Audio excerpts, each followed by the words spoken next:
Function 3 must have no vertical asymptotes, one horizontal asymptote at y equals 0, an x-intercept that is not the whole, and a y-intercept that could be the whole. This function is not possible for two reasons. Firstly, because it is not possible to have no vertical asymptotes and a horizontal asymptote at y equals 0. Secondly, because it is not possible to have an x-intercept and a horizontal asymptote at y equals 0. A horizontal asymptote at y equals 0 would run along the x-axis, so the graph would never touch the x-axis because of the asymptote, and there would therefore be no x-intercept. In order to have no vertical asymptotes, the denominator of the function would need to result in something like undefined or not true when set equal to 0. For example, y equals 2x plus 1 has an understood denominator of 1.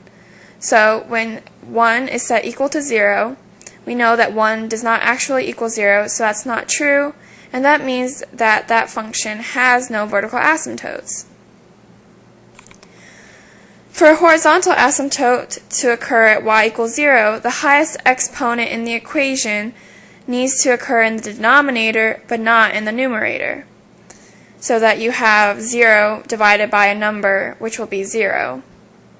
So y equals 3x over 3x squared would be an example of an equation with a horizontal asymptote at y equals 0. This would translate to 0 over 3 because those are the coefficients. 3x squared occurs in the denominator, so that's the 3, and then there's not a squared in the numerator, so that's the 0. 0 divided by 3 is 0, so you would have a horizontal asymptote of y equals 0. So you can have no vertical asymptote, or you can have a horizontal asymptote at y equals 0, but you can't have them simultaneously because the requirements contradict one another, and one has to be sacrificed in order to fulfill the other.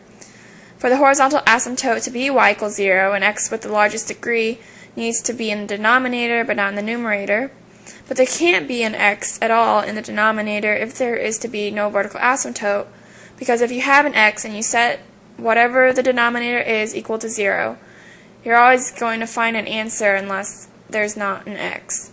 So this function is not possible.